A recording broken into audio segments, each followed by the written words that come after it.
nk'amagambo bangira ngo ejo hatagira umuntu ukubeshya ngo ibya kera bishize, hashize ibihe, hagiye byande byo kwande, kubera iki ko turacyari mu maraso, kugera ubwo haje kuboneka urubyaro rudashingiye ku maraso ya Aburahamu ahubwo rushingiye ku maraso ya Kristo. Ariho avuga buri munsi ati nzabaha umugisha, I am going to bless you, ndaguha umugisha, nzakugira. Noneho ugasanga dufite ya migisha yo kurya no kunywa, n'abatasenga Imana barabibona, ariko imigisha iramye, the permanent things, permanent blessings, tujuru ugasanga ntayo dufite hafi aho ngaho. Ahavuga ngo nzaguha umugisha, nzakugirira neza, nzagutabara. So rero ngo ngiye guha umugisha, iki kintu ushaka gusobanura ngo ngiye kuguha ku kinyejana, ariko by'ukuri haracyariho ibintu bujije ibyo bintu kuzabaho rwose. Ariko Aburahamu yumvira Imana, muhanyuze no kwizera, noneho Imana ikora ikindi kintu. Rero umuvumo ukomoka ku maraso, reka se urumva wirukanka ku maraso, uko umugisha wirukanka ku muntu ni nako kaseze yirukanka ku muntu. Ubundi ntawe usanga umugisha muri kumwe ariko ntuwegera. Umuvumo rero ni kwirukankaho nawe. So noneho urabona ukagenda ukazana indwara, cyangwa se umugisha umuvumo ukurikirana umurongo w'ubuzima bw'abantu ya famiye. Bivuga ngo umwana abuzukura bagahana, ukazasanga mu bantu ba nyuma niho tuvuye n'ibibazo, nayaje ndasigura n'ibibazo, hakabaho kwangwa, kutabana, kutagira imbabazi n'ubundi buzima. Rero tuganiriye niho ko naringeze kwita depression, nto nari maze kugera. Ngo arangije rero nibwo yambwiye ati ariko mbere yuko giye nta mafaranga nkeneye urampa umukandara mpe n'ibindi bimenyetso n'inkoni. Noneho by'igisasi noneho ngo baza kumenya ko atwite, ngo bajya kumwica, ngo ariko mbere yuko umunyica muzane nyiri iyi nkoni. Aje rero nibwo yaje ahageze azibonye ati guhembwa kwanjye kumbeho, aramurokora. Ari nabwo ngo yaje kubyara impanga. Noneho havuye ngo no gusatura, burya havutse wa mbere mu gihe wa mbere akiza ahita hahinguka wa kabiri speed, ati gusatura kwanjye kubeho gutyo. Nuko n'ubundi ijambo gusatura niho ryavuye. Abyara witwa Peresi na ngo hari umuhanuzi uje haza undi wo kumusatura, ati twacaho gutyo n'ijambo ryo gusatura. Urumva ko yakoze icyaha y'amanyanga. Yuda, Yakobo na Dawidi nawe uzirikane ko yishe Uriya agatwara umugore we. Kiri bari macyari muri bya nubwo bemerwa n'Imana, ngo bakundwa n'Imana, n'ibitambo batamba ntacyo byamaze. Imana ambwira ati rero no kunyubakira byihore, shaka ibikoresho ndanakubanza guha ubuzima, kuko yabonye kumutera inda kumusambanya bibyemeye, amutera inda biremera, ariko ashaka kwigereka ku mugabo arabyanga ati sinajya mu nzu y'Imana, sinajya mu nzu kuryamana n'umugore kandi ku rugamba abandi barwana, nyamara umwami yabikoze kandi yoheje abantu ku rugamba.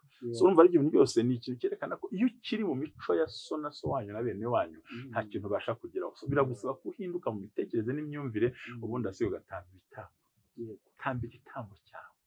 Urava muri nza ugiye muri nda, urava muri nzaguha umugisha ugiye ngo uhaye umugisha, urava muri ntibishoboka ugiye muri birashoboka.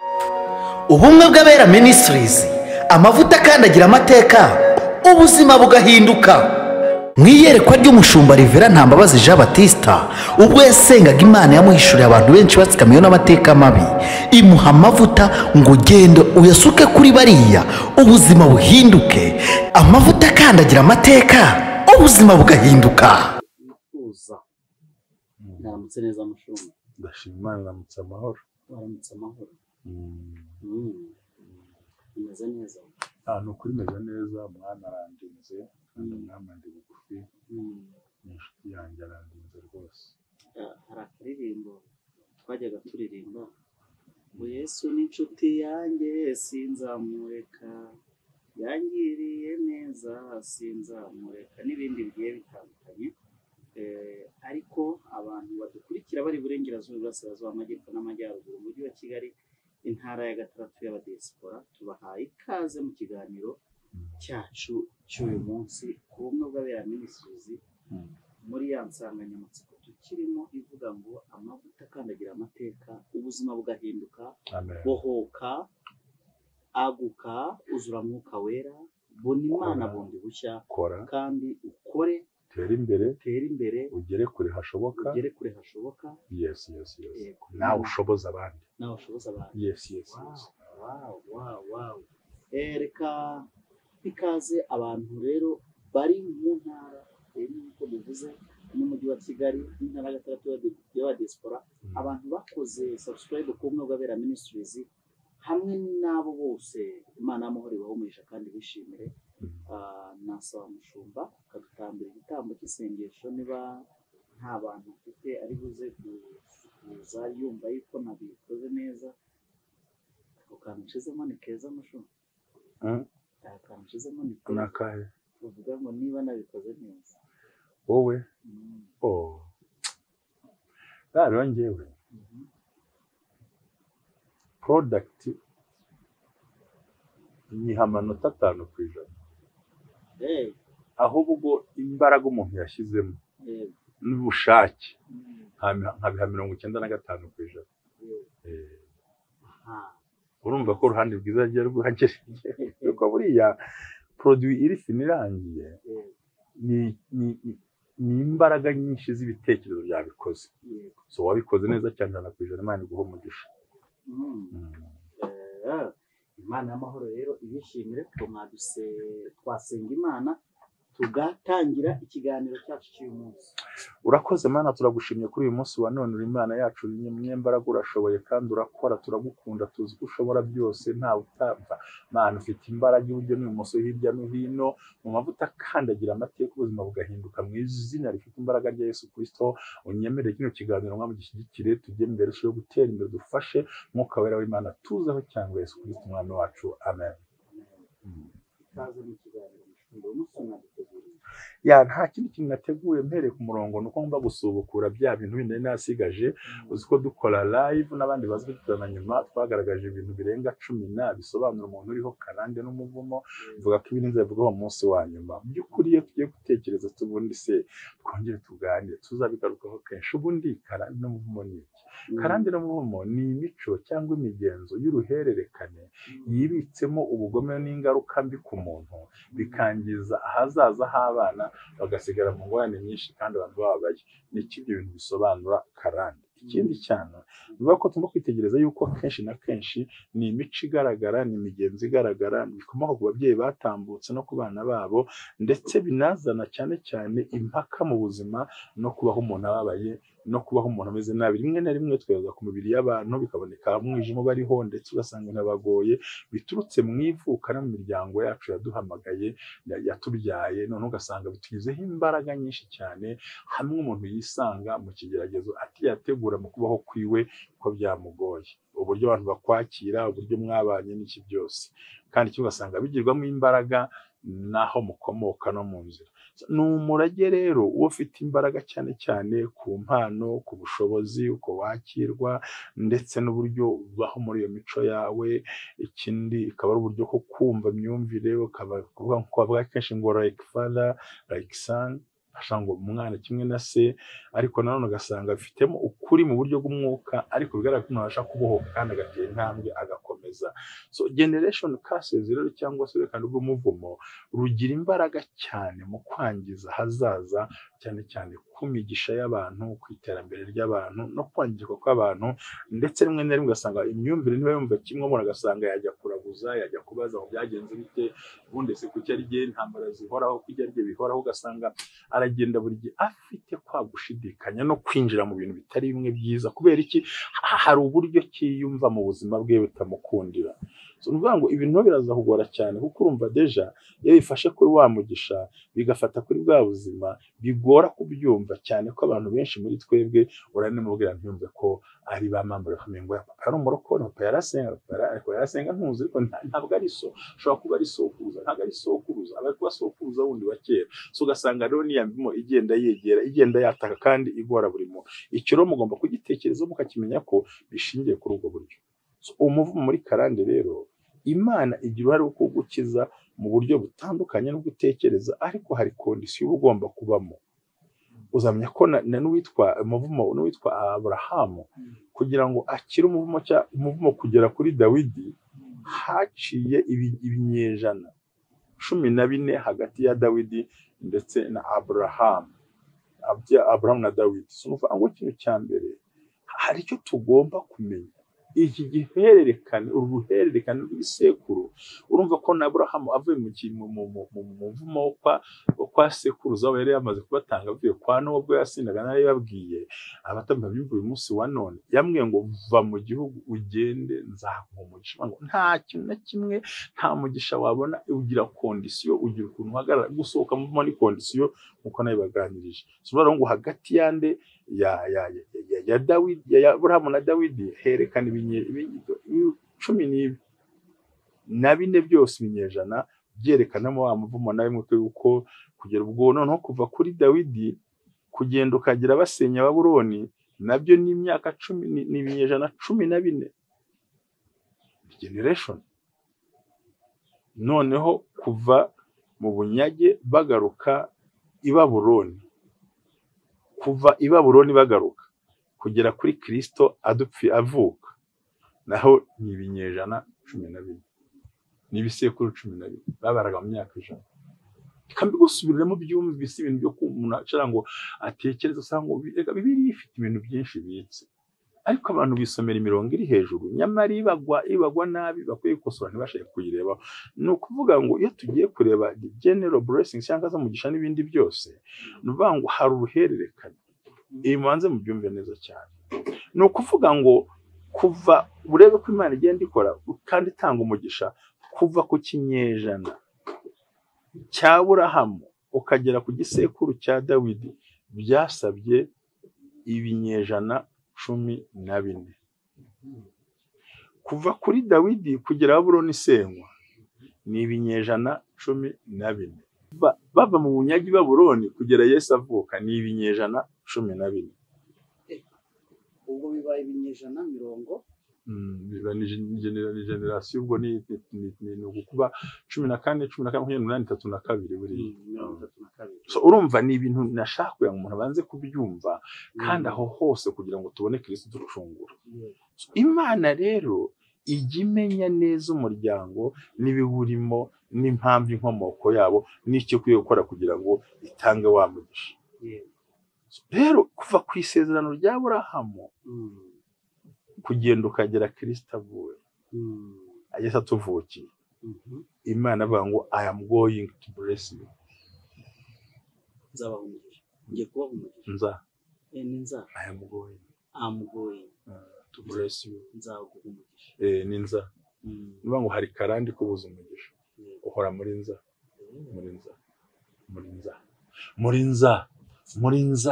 muri nzaguha nzagukorera ubukwe ariko ntubirebe kubera iki harimo icyo navuga ngo harimo ya generation itarigeze yubaha Imana sinzi niba unyumvise ariko buri you get me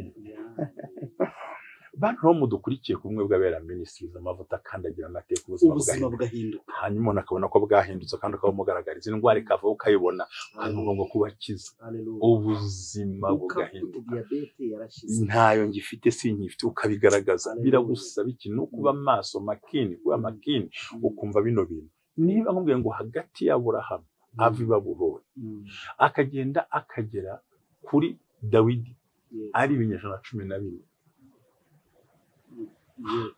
noneho kuva kuri Dawidi kugera ku isenyuka rya Babuloni rya Isiraheli naho hari ibinyejana 14 28 noneho kuva i Babuloni bavayo mu mwaka wa 500 batangiye gukama mbere na 50 gutyo 400 aho ngaho 550 aho ngaho kugera ku ivuka rya Yesu naho hari ibinyejana 12 nabyo ubombe ni nabino ubwo ni ukuvuga ngo ni 42 urakoze cyane urumva byafashe ibinyejana uvuga ngo ibisekuru n'ibisekuru 42 byose bigenda bikurikirana impamvu nkubwira no magambo bangira ngo ejo hatagira umuntu ukubeshya ngo ibyakera bishize hashize ibihe hagiye byande byo kwande kubera iki ko turacyari mu maraso kugera ubwo haje kuboneka urubyaro rudashingiye ku maraso ya Aburahamu ahubwo rushingiye ku maraso ya Kristo aravuga buri munsi ati nzabaha umugisha I am going to bless you nzaguha umugisha nzakugira noneho ugasanga dufite ya migisha yo kurya no kunywa n'abatasenga Imana barabibona ariko imigisha iramye the permanent things, permanent blessings, tujuru ugasanga ntayo dufite hafi aho ngaho. Ahavuga ngo nzaguha umugisha, nzakugirira neza, nzagutabara. So rero ngo ngiye guha umugisha, iki kintu ushaka gusobanura ngo ngiye kuguha ku kinyejana, ariko by'ukuri haracyariho ibintu bujije ibyo bintu kuzabaho rwose. Ariko Aburahamu yumvira Imana, muhanyuze no kwizera, noneho Imana ikora ikindi kintu. Rero umuvumo ukomoka ku maraso. Kase urumva wirukanka ku maraso.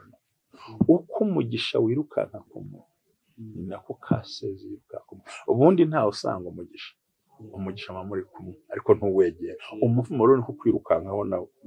So noneho urabona ukagenda ukazana indwara, cyangwa se umugisha umuvumo ukurikirana umurongo w'ubuzima bw'abantu ya famiye. Uvuga ngo umwana buzukura bagahana, ukazasanga mu bantu banyuma niho tuhuye n'ibibazo, nayaje ndasigura n'ibibazo, hakabaho kwangwa, kutabana, kutagira imbabazi n'ubundi buzima. Rero tuganiriye nivuga ko naringeze kwita depression, nto narimaze kugera. Rero tugiye kuvuga ibindi bintu bitanu bisigaye.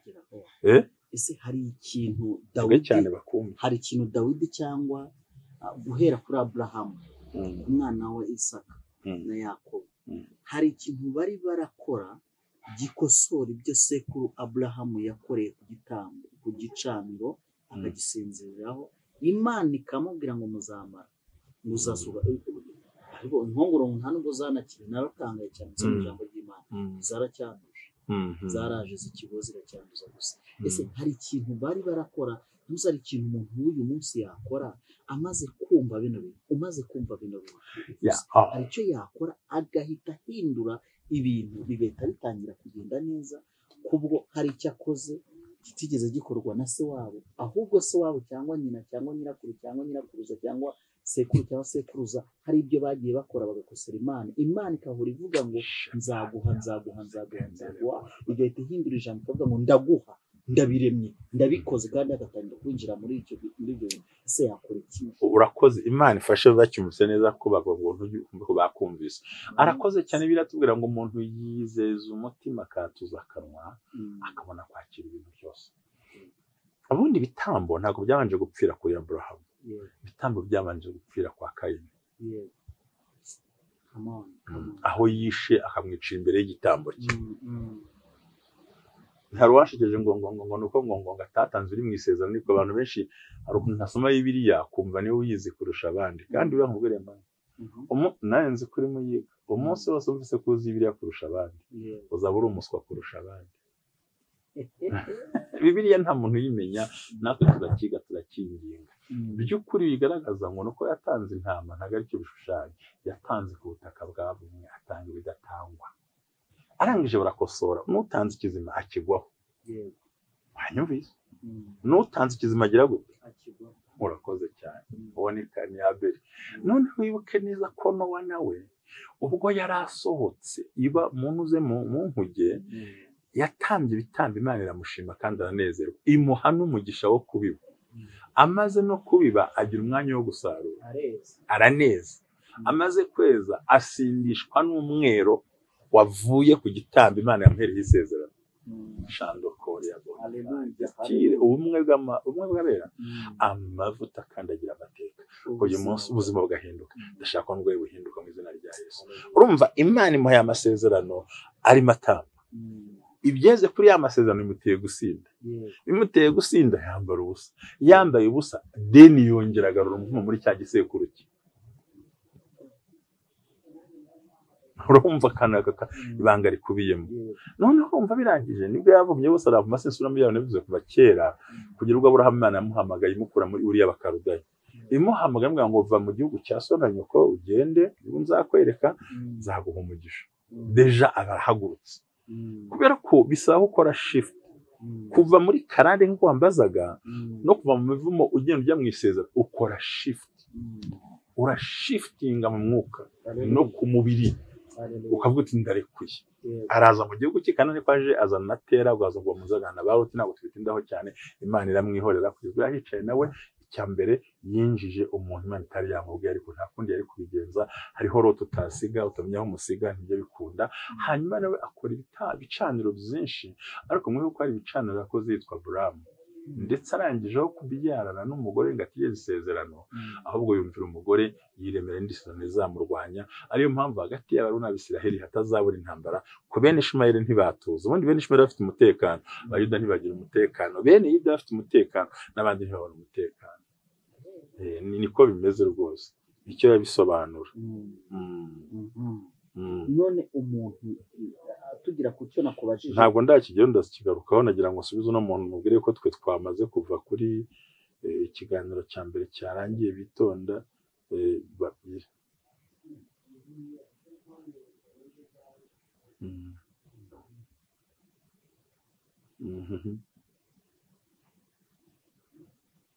Yego,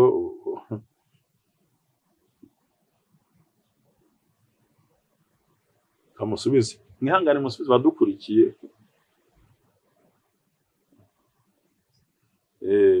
Murakoze cyane. Rero ni ukuvuga ngo icyo kintu bicaniro biba bibi cyane. Noneho bitangiye umwibuke ko Aburahamu yatanze ibicaniro bizwi, ibitambo bizwi ni bine. Banyumva neza? Isaka atamba kimwe, Yakobo atanga bibiri. Kimwe gitamba Imana imubonekera ku musozi wa Ruzi w'ubuhombero, ikindi gitanga arimo agaruka. Icyo wavuze rero ni icyaho ngaho. Abantu bahoraga batamba buri munsi, kugera ubwo bazagera ku rwego rwiza rwo kuba Imana bagenda bakosora bya bicaniro byabo.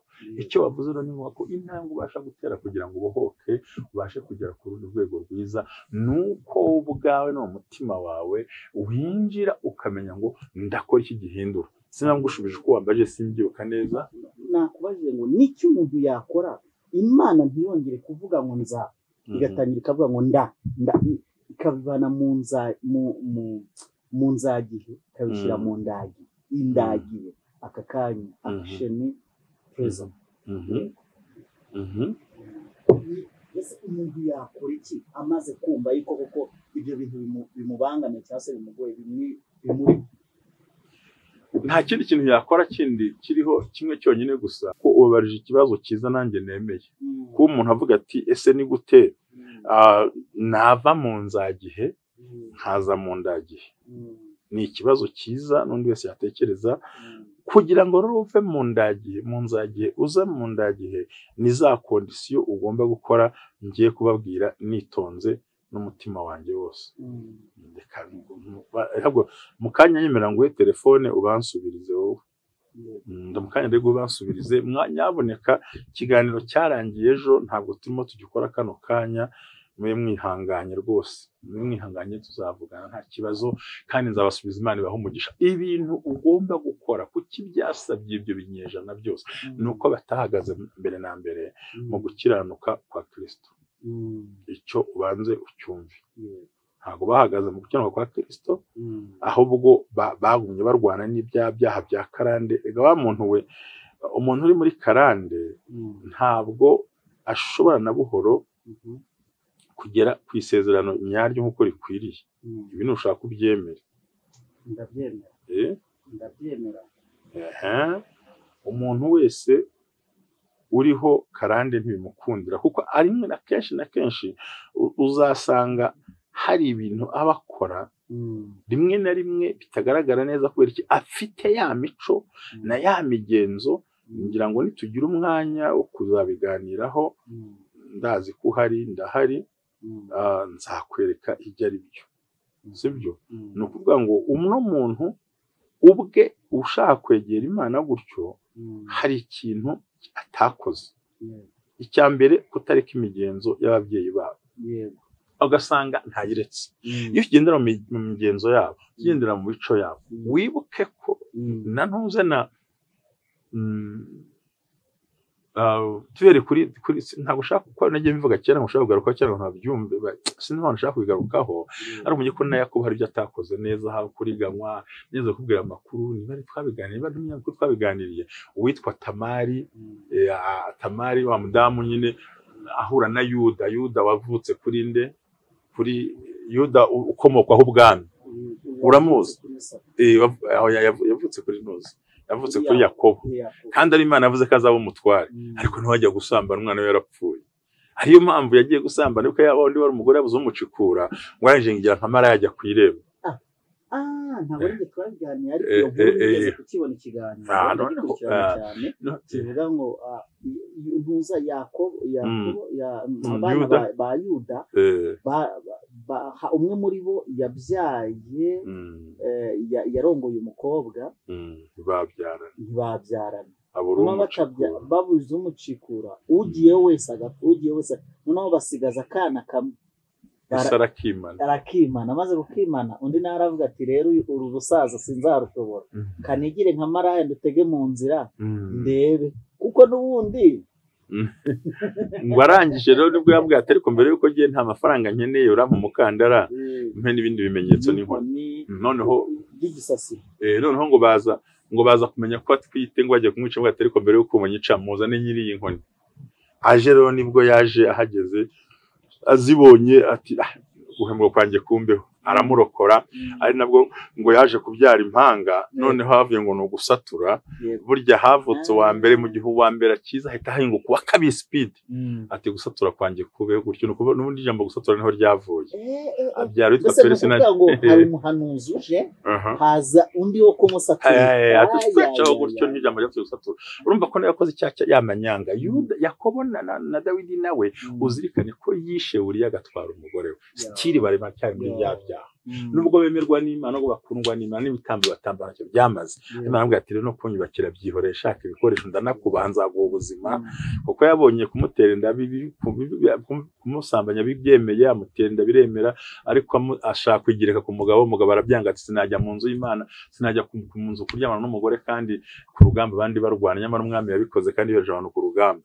So urumva ari ibintu byose ni ikintu cyerekana ko iyo ukiri mu mico ya so na so wanyu na bene wanyu nta kintu ubasha kugeraho. So biragusaba kuhinduka mu bitekerezo n'imyumvire, ubundi asiga ugatamba ibitambo. Tamba igitambo cyawe, urava muri nza ugiye muri nda, urava muri nza guha umugisha ugiye ngo uhaye umugisha, urava muri ntibishoboka ugiye muri birashoboka, urava mu bizatinda ugiye muri birihuse, urava mu biyagoranye ugiye mu buzima bugaragara. So nuvuga ngo igihe cyose uzaba ukora muri ubwo buryo, Imana izagenda irema ibintu bidasanzwe. Nyine nagushubije ubundi ikidukuramo ni iki? Icya mbere ni ukutenda mu byaha bya ba data, icya kabiri gutamba mu buryo busobanutse no kubaha Imana no kwindana mu isi no kumenya igihe cy'Imana ikoreramo, wanaza gushyira kondisiyo y'igitambo cyawe kizima gishimwa kiremereye, wumva utanze unezerewe, ubundi ugatangira kujya hehe? Muri ndabikoze, ndaguhaye, ndagushyingiye, ndakugaburiye, ndakwambitse, ndagushyingiye. Ntabwo ari nza. Rero abarokore bishe twaheze, ubundi twaheze muri nza. Urubiza ariko ngo iyo bitse ngo nzayina nza uzayishyura credit ya banki.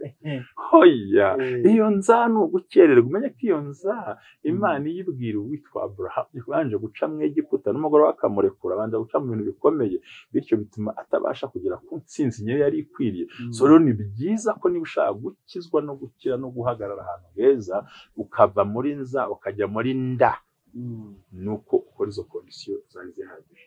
Sinzi niba nashuje ikibazo ko bashaka kukimbaza, yenda nakomeza cyangwa nkakomereza ibindi bintu. Urumva ko hagati noneho nanone hagati ya Dawidi kugera i Babuloni nabwo ntabwo abantu bagiye yubaha. Imana yize kubwira muri kugira ngo ni muri mu bice 2 bya Ezekiyeli, iravuga ngo wa mwami wakomeretse uruguma ruri rwicawe, ngo sinzongera kora, ngo nzabyubika nongere mbyubike, nabyo ntibizongera kubaho kereka nyirabyo bifite ubushobozi naza. Uzaganira ku ijambo ryitwa nzabyubika nongere mbyubike. Nabyubika arashya pe. Ngo ibyubike ngo Yesu ikuraho ubwami bwa Babuloni. Noneho arangije yongeye, noneho bagira i Babuloni barahava, banagarutse mu yindi myaka, mu bindi binyejana 14 ntibabitegura, kugera ubwo haje Kristo ari bashunyana cyo kuzana gukiranuka n'amahoro n'umutekano, ariko bidakuraho uriwe n'icyo uricyo, naho uvuka naho werekeza. Nshuti yanjye rero mukozi w'Imana wo nkurikiye kumwe gabera ministries, amavuta akandagira amateka, ubuzima bugahinduka kandi ukabasha kugera kure harenze aho watekerezaga. Biravuze ngo muri wowe hari icyo ukwiye gukosora mu buzima bwawe. Yenda Manu yashatse ko mbicamo ngo mbikumvishe cyangwa tubiganireho mu buryo burambuye, ariko nuko nta kundi umuntu w'Imana agomba gusobanukirwa ibintu akabyumva neza. Ibyo bintu ukumva ko bikurimo mu buryo bugaragara. Ni ukuvuga ngo abantu benshi cyangwa abantu bakeya ntabwo bashobora kwidantifiya cyangwa ntibashobora kumenya izi symptoms cyangwa se ibimenyetso byerekana yuko uwo muvumo uburiho cyangwa ubana muvumo ku muvumo agahinda kuhaba. Ariko iyo witegereje muri famiye yawe cyangwa kuwo mubana mu rugo cyangwa kuwo mukorana, ese ibimenyetso ntabwo bibona? Navuze mbere n'ibindi ngiye kongera kuvuga. Urumva, kugira ngo ubashe kunesha intambara y'umwihariko twita struggle, cyo twita particular struggle, intambara y'umwihariko urwana. Ariko se ko mbona mukuru wanjye bitamuriho je nimba hari abantu bakunda kwafectwa n'ikintu kitwa umuvumo na karande buri umwana w'imfura n'umuhererezi. Nibo abantu bahura n'ibyo bigorana. So rero ntabwo nshaka kubitindaho cyane, ariko amakuru meza nuko ibasha guhagarara n'uyu munsi wabishatse. Uwo muvumo uyu munsi wahagarara. That's a good news for you. Yuko Imana yahagarika icyo kintu. Hari inzira ugomba gucamo. Ni ukuvuga ngo ikintu cya mbere, umuvumo uturuka ku muryango n'umuryango. Icya kabiri nawo uko wazanywe n'amaraso ubasha guhagarikwa n'amaraso mu izina rya Yesu. Rero hari ikintu twamaze kubona nahereye cyane mu Rwanda tugize kuri depression, none ukavuga cyitwa confusion. Nongeye nk'abantu babyumve nihuta, hari ubukene, indwara z'uruhererekane, gutandukana kw'abashakanye, ihohoterwa ry'abana, ihohoterwa rishingiye ku gitsina, ihohoterwa ryo mu rugo, ubusinzi bukabije, ubusinzi, ibiyobyabwenge, gutakaza umuco n'akaranga, ubusambanyi buteye ubwoba, kwikunda no kwangiza abandi no kurwanya abandi, noneho tugeze ku depression, ihungabana ry'imitekerereze n'ibibazo bagiye gucamo, confusion, ubwoba, kudafata ibyemezo, gutinya guhora ko umutima bwabo budashira kutinya buri munsi, noneho n'indwara zo mu mutwe no gutekereza kwiyahura cyangwa kuba washaka cyangwa nubwo utabikoze ukabitekereza.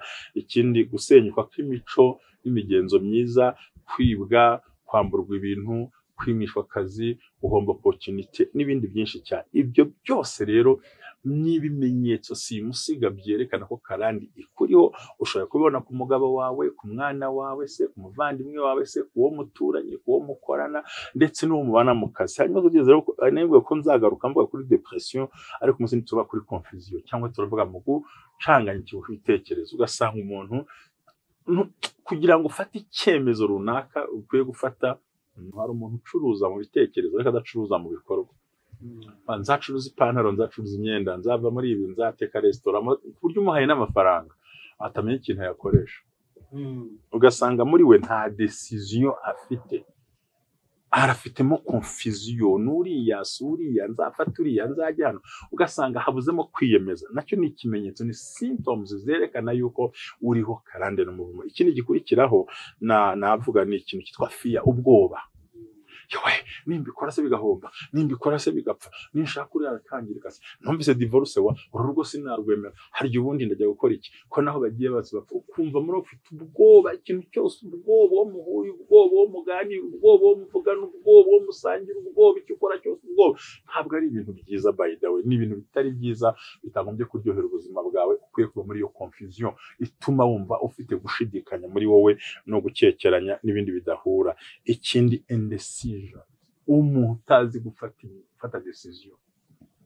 Buriya kuba udafata decision mu buzima bwawe bashobora kuyikwangira, kuyigukundira, ariko ugomba kuyifata, kuko icyemezo cyawe nicyo wowe, icyemezo cyawe n'ingaruka zawe, icyemezo cyawe n'umugisha wawe, icyemezo cyawe n'isezerano ryawe, icyemezo cyawe niyo mahirwe yawe. Ariko uzasanga ko ufite karande n'uwo muvumo, kwiyemeza ngo ufate umwanzuro byakunaniye. Kubera iki? Icya mbere cyakunanije, wabanze kugira confusion, kabiri ugira ubwoba, gatatu nta gufata ibyemezo.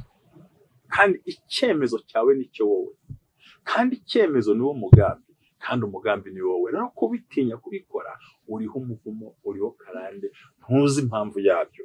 ibi bintu usanga umuntu afite ubwoba mu kintu cyose, yajya kurongora akagira ubwoba, ajya gusaba akagira ubwoba, yatangira ubucuruzi akagira ubwoba, yakwiga akagira ubwoba, yahinga ugasanga ni ubuzima bw'ubwoba. Ikindi gikurikiraho cyane navuze kutagira decision muri wowe ugatinya. Ngero ndayifata icyemezo rugacaho rwagaciye kandi nifata ko Imana kubishyigikiye ko namaze kubisobanukirwa. Ikindi ni panic attacks. Panika ntabwo panike si ubwoba, ahubwo ni ukugira umutima udatuje wuzuye umuraba. Ndari ejo sinzagenda, ejo sinzanywa, singira gutya. Ibyo nabyo bikaza nk'ikimenyetso simusiga cyerekana yuko uriho umuvumo n'akarande bikomeye. Mpuha nijoro, titira nijoro, bije ugatinya, bahubura gufata amafaranga banki sinayafata. Ugasanga uri mu bwoba bwakumaze, nabyo ntubisobanukirwe. Ikindi cyanyuma n'uburwayi bwo mu mutwe. Kurwara mutwe harimo indwara eshatu, hari ibisazi no guhungabana mu mutwe, ibintu bitandukanye uzayibona muri ubwo buryo. Icyanyuma nashaka kuvugaho kwiyahura.